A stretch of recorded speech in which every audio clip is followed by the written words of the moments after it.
Good afternoon. Good afternoon, friends, family, students. It's good to see you guys today. It's a good day. It's the final day of senior speeches. We're almost there. We're almost there. And you may think to have to stand up in front of people and give a speech is, it's frightening. They've been worried about it all day. But in worrying about it, they still had to go to math class. And yesterday beforehand, they had to write a pop quiz essay for the Odyssey for some cruel teacher that would make them do that on a day when they're giving speeches. Already today with me, I've sat as they argued with one another over whether or not Penelope knew that the beggar in her house was her husband Odysseus. It was a very big argument. They were invested in some very serious ways. They are fun and unique kids, young adults. And I hope I know that does come across in how they speak, what they speak about, and it's always a pleasure to get to hear them express their ideas. Finally getting to a point where, hey, we can talk about this, and we can present things in a beautiful and winsome way. And that's really the point of what we do, to be able to formulate our ideas and not just have good ideas, but learn how to communicate them with each other. It's an important thing. So, to the students in the audience, you too will stand here and do this. It's exciting. Listen to what they have to say.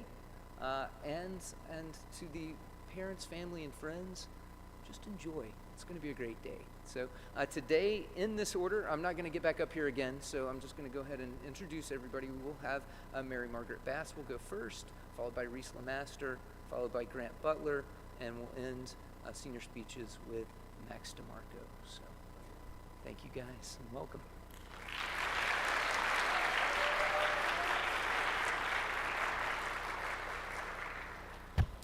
Good afternoon, and welcome to day 3 of senior speeches. I know I'm tired of listening to people drone on about education, so you are probably tired of listening to people drone on about education. You know what? You can tune me out. I will not be offended. But in all seriousness, thank you all so much for being here today. Intelligence plus character. That is the goal of true education. The complete education gives not only power of concentration, but worthy objectives upon which to concentrate. I've been at Eastwood long enough to know plagiarism is not okay, so I'm obliged to inform you that was a quote from Dr. Martin Luther King Jr. Now, I completely agree with what Dr. King said. However, there's one thing I'd like to add. Education is of utmost importance, but grades aren't. Before all the teachers here that have poured hours of their time into my schooling get too upset, allow me to rephrase my previous statement. Education is so much more than just making the grades. School exists as a place for students to develop into who they should be. As Dr. King stated, true education does require gaining knowledge, but more importantly, people need to be able to learn how to interact with the real world as well. Ever since the first grade, teachers have put an emphasis on studying for tests and quizzes. I took that advice to heart and became distracted from school's true purpose by striving to be the top of my class. Those of you that know me even just a little bit probably know how much grades mean to me. For those of you that don't, let's take a quick journey into my brain. In Miss Minshew's pre-algebra class, I made an 83 on a test. It was a travesty. She handed the paper back to me, and tears welled up in my eyes. Apparently she knew that the 8 and the 3 next to each other was going to upset me because she said something along the lines of, "You're going to be okay. You can come back from this." Despite her efforts, I continued to cry silently to myself at my desk. Since then, I've still continued to study for hours on end for each test and each quiz. My schoolwork has taken up all of my time, and I rarely ever had time to myself. My obsession with grades overtook my life. I skipped Sunday night small groups and Wednesday night worship with my youth group anytime I had a test, paper, or project due the next day. Occasionally, I missed church just because of the amount of other homework I had to do. My social life was taken from me. You're probably asking yourself, where'd all that pressure come from? I only have myself to blame. My constant overthinking and perfectionist nature produced a need to prove myself to myself. I found it hard to be happy when I did make a good grade because I just expected a 96 or above on every assignment. Don't get me wrong, I am extremely proud of all the time, effort, and hard work that I've put in my schoolwork, especially those 15 pages I wrote last semester on the Harry Potter series. If you read it, you'd understand. Such great dedication to each and every assignment has gotten me to where I am today. Grades are important, but there's a lot more to education than just making an A on every assignment. According to Dr. King, intelligence, the capacity to have knowledge, is one of the goals of true education. We, referring to myself and all the people sitting in here in school uniforms, sit in a classroom for 5 hours a day, 5 days a week, as teachers recite their knowledge aloud for it to be absorbed into our brains, or more accurately, the piece of paper we're writing on at the time. Then, once we have finished a unit, some of us father memorize the information from that piece of paper, and we rewrite it on another piece of paper, otherwise known as a test. The information we learn in school has importance. Without learning the basics of algebra, calculus would be impossible. We receive a foundation in science to both prepare ourselves for college-level science courses and to have a deeper understanding of God's creation. We have written so many papers because it's important for students to learn how to develop an argument for their personal beliefs. All of these things aid in expanding our knowledge and therefore our intelligence. School educates us, but expanding our knowledge is not school's only purpose. I lost sight of that during my time in high school. We must remember that intelligence is not enough. Intelligence plus character. That is the goal of true education. The complete education gives not only power of concentration, but worthy objectives upon which to concentrate. Allow me to repeat a portion of that quote. Intelligence is not enough. That was a pretty sufficient dramatic pause. Developing character is the essential part of education. The main purpose of school, besides giving knowledge, is to teach its students how to act appropriately out in the real world. Memorizing facts and equations to ace a test can't teach someone this concept. Each day, we sit in a classroom with the same people. As time progresses, you get to know those people, and they might end up rubbing off on you. Your classmates and teachers become a part of who you are. Our experiences influence our decision-making, and majority of my experiences so far have happened inside the walls of a classroom. In school, we learn what behavior is acceptable, and that acceptable behavior becomes a small portion of who we are. We carry that portion of ourselves with us, and it influences how we interact with others outside of the classroom. When all the administrators have the same goal, to be a good role model for their students, we pick up on that. An example has been set before us, so naturally a part of us wants to imitate it. Our teachers present facts and equations to us, but it's their example of how to be that's important. Ultimately, we never truly learn all those facts and equations. We memorize them for a short period of time, rememorize them for the exam, and eventually all that knowledge slips out of our minds. It's okay though, because school sets an example of how to teach us who we should be. By interacting with people inside and outside the classroom, we begin to develop a moral mindset. This speech's purpose isn't to convince you that grades are unimportant. They just aren't as important as I had believed. Yes, you need to study for your tests and quizzes. Yes, you actually need to read the books that are assigned to you in each of your literature classes. SparkNotes is a helpful tool, but that shouldn't be where all your worldly knowledge comes from. A good GPA can even save your parents some money when it comes time for you to go off to college. However, all of this stuff is not the true end of education. We sit in a classroom for 5 hours a day, 5 days a week, not to make the grades, but to become more. To not just be better students, but to be better people. Good character is extremely important. It allows us to build healthy relationships with others. It enables us to accept ourselves by achieving a peace of mind. It can even let us find success in future careers. Intelligence without character is a dangerous combination. Dr. King goes on to say, the most dangerous criminal may be the man gifted with reason, but with no morals. There is no grade that can measure character. But that doesn't mean it's unimportant. Character can only be measured by the good that has been passed on to us and by the good that we pass on to others. Thank you.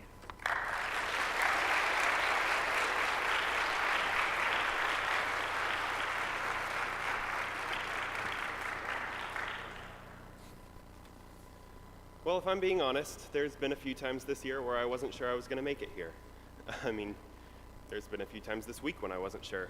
But here we are, senior speeches, and I've somehow passed all the classes necessary to get to this point. It seriously feels like just yesterday that we were starting high school, starry-eyed and excited for the years to come. Now we're just over 2 weeks from graduating, and I still have no clue how we got here.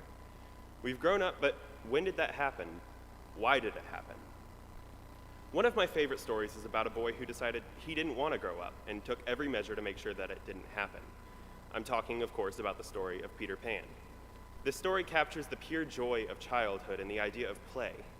Playing is an integral part of being a kid, and some of the fondest memories of life come from the years when that's how we spent our time. For Peter and his Lost Boys, this phase of life never ends. Their joy is so extreme that they can literally lift off the ground and fly just by focusing on their happy thoughts and memories. How could that kind of carefree life not be appealing to us? Most of us would probably give anything to live in that reality, where everyone experiences both physical and emotional weightlessness. But there is a catch to this. It's easy to become so caught up in this dream that you decide, like Peter, not to grow up. It's not hard to understand why. Responsibility is hard, and it can be a terrifying thing to face. For me, it definitely has been. The future's felt like a wall rushing at me at a rate I can't control, and there's no way to avoid it. What this led to was not necessarily a refusal to grow up, but a genuine fear of it. Coming into senior year, I had absolutely no idea what I wanted to do with my life, or even what I planned to do for the next 4 years of it. I ended up shutting myself off from anything that had to do with the future, preferring to ignore the fact that I really couldn't stay a kid forever. Like it or not, we all have to grow up, and putting it off just makes it infinitely harder. Perhaps the scariest part of this is that as we grow up, we seem to have less and less time for fun. Peter eventually returns to London and finds Wendy grown up, with children and responsibilities of her own. As such, she's unable to return to Neverland. The real world doesn't seem to leave a whole lot of time for fun and games. Even when free time does come about, you can be so drained that you don't take advantage of it. I've experienced this over the past year, rushing from commitment to commitment until I finally get home, and it's all I can do not to go straight to my room and collapse on my pillow. With that in mind, what then is the point of play? It seems like it's just a cruel thing designed to feed us the lie that life is all make-believe and adventures. Just when we finally find ourselves getting used to this life, though, it's taken away and we're expected to be adults. If this is what's going to happen anyway, why shouldn't we just enter the workforce at an early age and spare ourselves the shock of adulthood? Play is just pretending to be something that you're not, isn't it? You act a part and get to design the world around you however you see fit. There's no stakes, no real end goal. Sure, it's fun, but it's not really accomplishing anything substantial. So now, I'm sure you're thinking, geez, this has been a depressing past few minutes. This kid has a pretty bleak outlook on life, and you would have a point, but if play is really that unproductive, why then does it still make up our happiest memories? The truth is, playing doesn't have to be pointless. In fact, if it is pointless, you've missed the whole idea. Playing is an essential part of growing up. It prepares you for the future, teaches you the lessons you need to learn for later in life. Peter doesn't plan to have a later life, which renders all of his fun meaningless and irrelevant. All of his Lost Boys eventually begin to feel this, and they end up abandoning Peter as they grow up. Even Peter himself recognizes that all their fun has lost its shine. Change is vital to keep play alive. If you've ever spent any length of time with someone below the age of 10, you know this. Kids will often fight to keep a game going long after it has run its course. It may have been fun when it started, but they latch on to that enjoyment that they had at the beginning, and they don't want it to change. As a result, the game loses all of its fun and becomes pretty miserable for everyone involved. Without change, without growth, life becomes stale and games lose their appeal. However, just because we grow up doesn't mean we have to be done with fun. In fact, if we eliminate play from our lives, we eliminate growth as well. And despite the apparent lack of time for it, fun does not disappear from our lives as we age. Rather, it just takes different forms. While a child may be bored out of his mind on a road trip, his father may be having the time of his life behind the wheel, enjoying the scenery and singing along to the Eagles. The trick is to learn to find joy in the smallest of things and play in the briefest of moments. When we learn that, we can move on with our lives and truly grow up. Now, to thank some of the people who have helped me to grow up. To all the teachers and faculty that have poured their hearts into us students, thank you for all the work that you do to prepare us for the world. Miss Amanda, well, thank you for always being there to help in whatever way you can, be that printing out papers or writing a seemingly endless amount of tardy slips for me. You keep the school running smoothly. Mr. Miller, thank you for always keeping us humble. Your wealth of random knowledge never fails to amaze me, and it's been so much fun to have you as a tormentor. Teacher. Miss Taylor, thanks for putting up with all of our crazy, annoying shenanigans on breaks, and for always being there to talk when we need it. It's obvious how much you truly care about each and every one of us. Miss Givens? Hey. Oh no, don't cry yet. Thank you for the incredible amount of time and effort you pour into us to make sure that we're not only the best we can be on stage, but the best version of ourselves in all of life. Play season is always the thing I look forward to the most in the year, and even though I know this past show won't be my last, it really won't be the same without you there. To my class, y'all are the weirdest hodgepodge of people I know. Thanks for keeping every day interesting. Meg? It's been an adventure, hasn't it? We're polar opposites in so many ways, and yet so scarily similar in others. It never fails to create an interesting dynamic, to say the least. Thanks for never letting there be a dull moment. I'm going to miss you next year. Max, you are the funniest guy I know. You're also the funniest guy you know. You are an absolute buffoon, the weirdest, snarkiest, angriest little man I've ever met.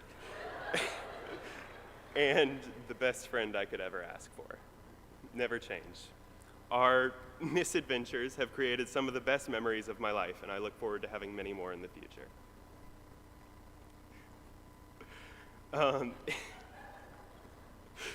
Emmy, Jace, Emery, and Ava, you guys are seriously the best. We annoy each other to no end, but hey, at the end of the day, what are siblings for? You're all total goofballs, and I love y'all so much. Mom, Dad, Jen, and Mike, thanks for not strangling me. I know there's been plenty of times you've wanted to. You've pushed me to be who I am today, and I'll forever be grateful for everything you've done for me. And with that, my senior year starts to draw to a close. It's time for me to move on to the next phase of life. While the road ahead seems daunting, and I'm sure there will be plenty of stumbles along the way, it's a step I must take. And who knows? In the words of Wendy Darling, growing up may just be the greatest adventure of all. Thank you.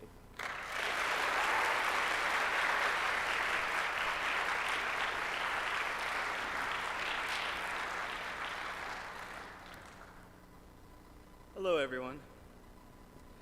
Back when I was little, I remember spending time with my grandfather out in rural Mississippi and wondering why did he work so hard for what appeared to be a boring lifestyle. He raised some horses, and sometimes I would go with him to look at the 4 horses he had on a small plot of land called Buck Creek. Now, little old me at this time was quite curious about why someone would want to work outside in the heat and dirt when people had invented air conditioning and office buildings to work in. My father worked in a quote-unquote comfy office building, and I found it weird that anyone would want to work outside. Not only did he work outside, but he was still working long past the age of retirement. And now looking back, I realize why he lived where he did, worked the way he did, and why he worked so hard for a family. My grandfather grew up in the same place where he's living today, in a small rural town in Mississippi. His father, Ulysses, owned a successful service station in the area. My grandfather would spend time working at that station and learned a lot about car parts and how they functioned. Ulysses was, just like my grandfather, a hard-working man, and a lot of my grandfather's beliefs and his work ethic came from him. While working for his father, his passion for starting his own business began to grow. When the opportunity came, he bought an abandoned plot of land and started plans for making his own business. Back then, auto parts stores weren't quite as common as they are in modern times. And today you can normally find an AutoZone out in the middle of nowhere next to a Dollar General. My grandfather would build, furnish, and stock an entire auto parts store with the money he made from his other job. And in 1976, he finally started his auto parts business after years of hard work and would continue to grow his store until he retired in 2001. My grandfather has always had a strong motivation to work in his life, no matter what the circumstances. From the very beginning of his life, he worked hard. Starting a business is not an easy task, especially for someone who's already working another job, but my grandfather managed to do it. Even after he sold his business, he continued to buy, repair, and sell used cars, even in his old age. I remember the times we had to work out on his land or work on some car in the hot sun. His work takes up any free time he has, but he considers it worth it. Through hard work, he was able to make a stable income and generally be able to provide for his daughter. His daughter, who is my mother, learned from his work. His example taught others that the best way to live their life is through hard work and determination. The financial foundations he made for his family created a stable situation that will positively affect my family for generations to come.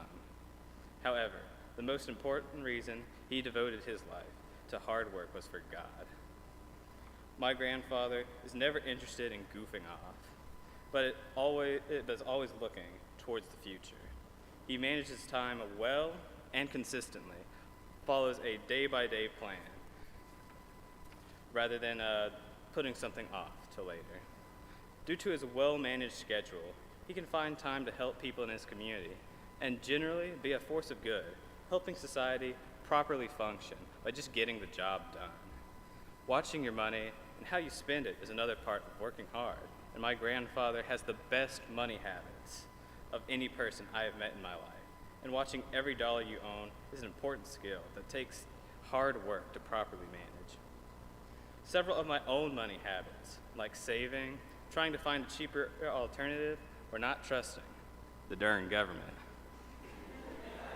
are all things I have learned from my grandfather, and I am very grateful for. While my grandfather isn't perfect, his hard work for his family and community is a characteristic I strive for in my own life.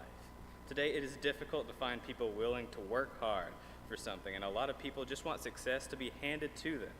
However, if there is anything I have learned from my grandfather, it's that life doesn't come with free handouts. And if you want to succeed in life, you must work hard for it.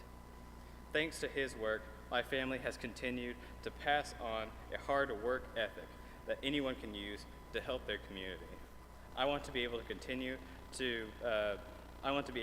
that crucial kind of financial safety for my family and practice a life of fulfilling hard work. Most importantly, I want to be able to serve God and my community to the fullest. Working hard is a necessary part for anyone to succeed in life, and my grandfather's life and legacy are both great examples of just that. In Colossians 3:23 through 24, it says, "Whatever you do, do it from the heart, for the Lord and not for people. You know that you will receive an inheritance as a reward. You serve the Lord Christ." Not only is it better for our personal lives to work hard, but it's also better for your community and serving God in your life. From the start of my grandfather's career to his retirement, he is proof that working hard, even if it doesn't pay off, is worth it in the end. Working hard proves your devotion and willingness to fight for your family, your community, and God. I want to thank my grandfather for showing me why hard work is so important. His impact on my life is something I greatly appreciate, and I wish to follow in his footsteps. I also want to thank the rest of my grandparents I didn't write a speech about for understanding that I was only allowed to write one speech today. I want to thank both Eastwood and Cornerstone Classical Christian Schools for raising me into the man I am today. I want to thank all of my teachers here and at Cornerstone, as well as all my present and former classmates for being great friends. I really appreciate it. I want to thank all of my family for being the best support I could have in my life. I want to thank my mom for being the best, most caring support in my life. I want to thank my father for teaching me what it means to be a man and working constantly to provide for your family, just like my grandfather. I want to thank my little brother Isaac for being a human punching bag, my youngest sister Elise for being a fun, lighthearted person, despite all the empty pickle jars you leave around the house. And I finally want to thank Annabella for not only being a great sister, but my best friend. Finally, I want to give one last special thanks to a very special person, Mrs. Robinson, for giving me the best sixth grade experience despite all you have gone through and introducing me to one of my favorite books, Roll of Thunder, Hear My Cry. You have been a shining example of what it means to have faith in Christ despite what life brings your way. Despite everything, you came to school every day with a smile on your face, teaching hundreds of children the love of Christ and what it means to be a Christian. While every teacher I've had is a great influence on my life, Mrs. Robinson has truly shown me an essential thing, the importance of strong faith in Christ. I love all my teachers, even the more decisive ones, but your impact on my education life, Mrs. Robinson, is one that I will never forget, and for that, you have my thanks. And finally, Miss Chrysler, could you please raise your hand? All right, I want everyone to turn to Miss Chrysler, and on 3, say, "Woo, Miss Chrysler!" All right, 3, 2, 1. Woo, Miss Chrysler! Thank you.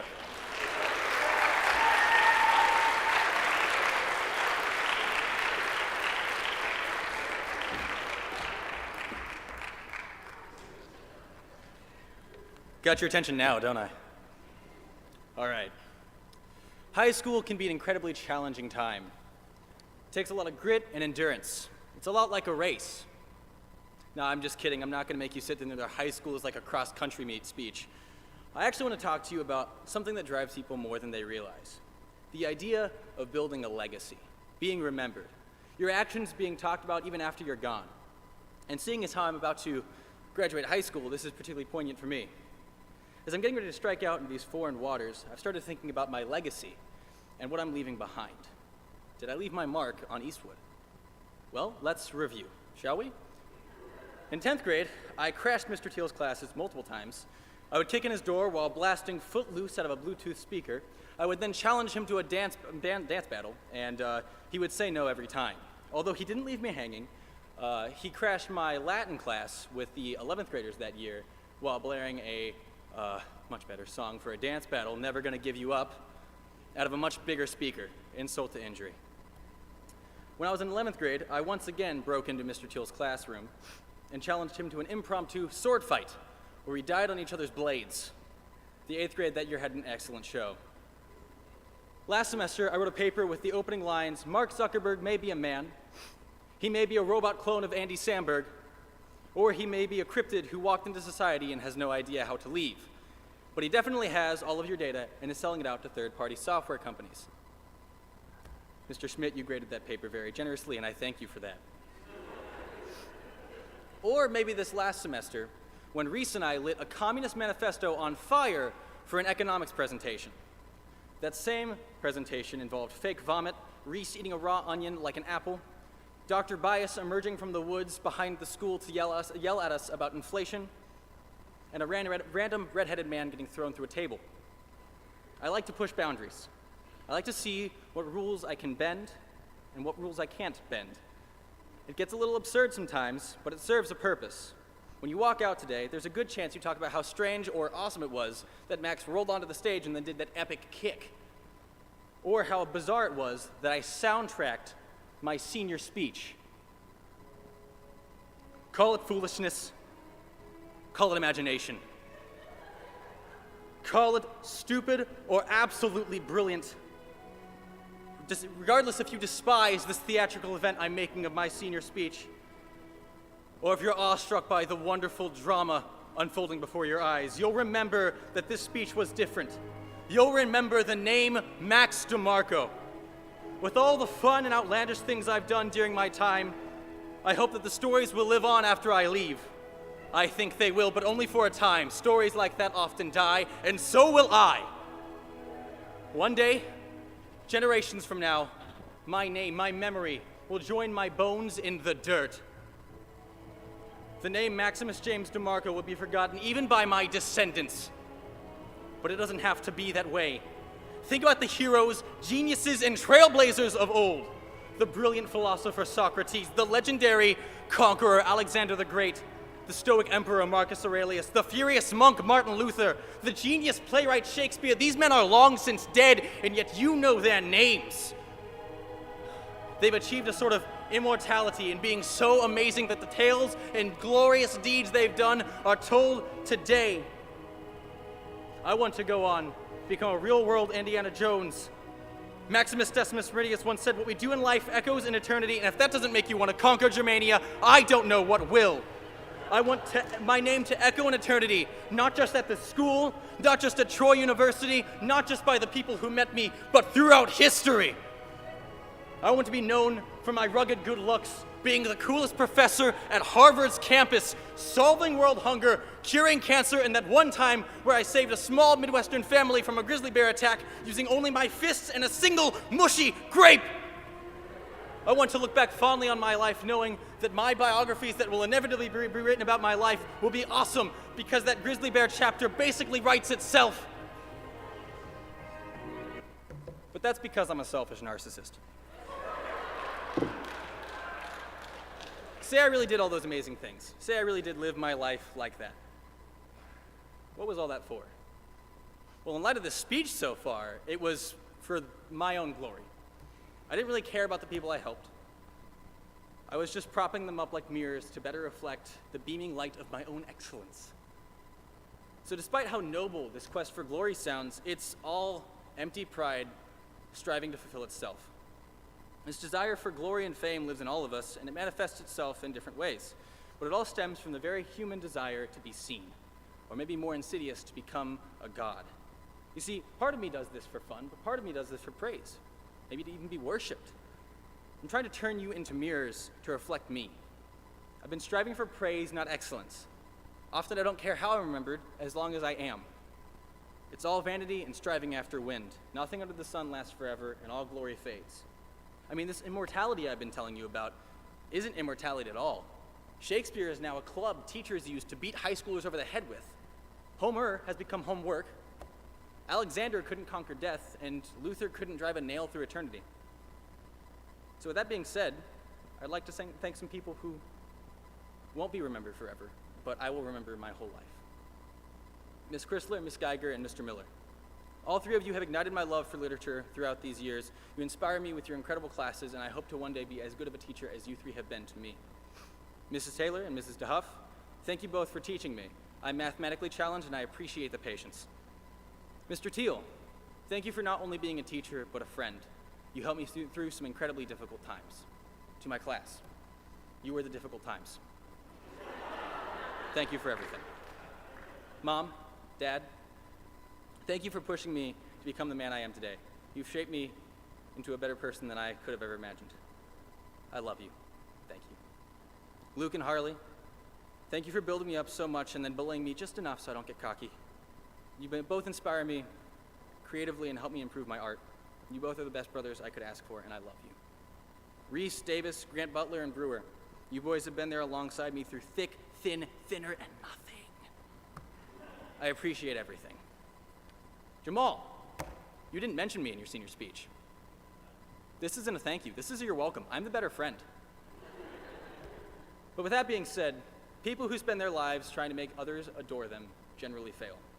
Only a fool believes in his own glory, and only a narcissist thinks that he's a hero. Thank you.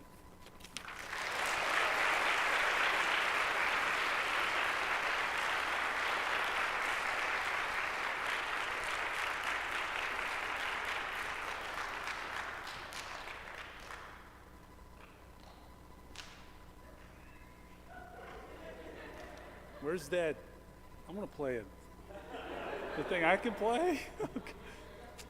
Max, I will never forget you, okay? Grant, I commend this song to you by Mr. Merle Haggard, The Working Man Blues. Listen to that on the way home sometime. Reese, after this is over, I'm going to go get my kids, and we're going to put an Eagles song on in the truck, and I'm going to sing it all the way home. And Mary Margaret, you reminded me years ago, getting ready for a Sunday school lesson, I looked up the etymology, the history, whatever you call it, language people of character. And I think it's true that character is an actual thing that kings used to use to seal documents. so that you knew it was authentic and real and trustworthy. So I commend that to you. Character is all that and more. And you guys, you senior class, have shown yourselves to have outstanding character, and we're going to miss y'all. So thank you. With that, senior speeches are over. It's been wonderful. Thank you all that have attended. I said all the way to Uzbekistan, but I don't know if anybody in Uzbekistan is watching. But anyways, live, in person, and it's been wonderful to see how it all comes together in this tradition of ours. And thank you, teachers, again, for all you poured into these guys. And thank you for the power of your words in speaking life into our school and our teachers and your parents. And so with that, I'll pray, and we will be dismissed. Father, again, for the third time in 3 days, Lord, we come to you with much gratitude and humility. You blessed our school. What a wonderful tradition for decades now, to see how it all comes together in your timing, whether it's the school play, a season, homework, thesis, the senior speech, and life.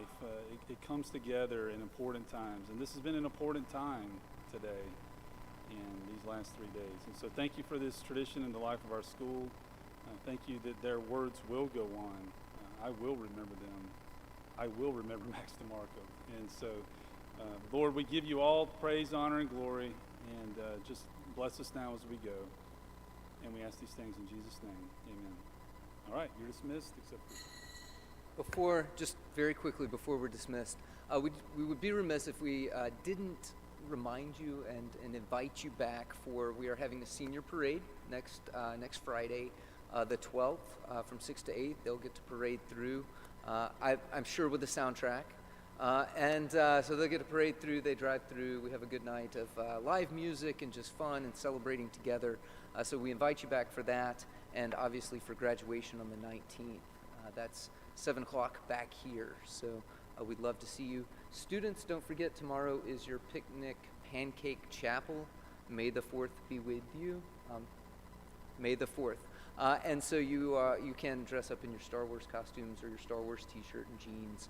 And the SGA will be preparing pancakes for you in the morning. Pancake sausage, all kinds of fun stuff. So we look forward to seeing you back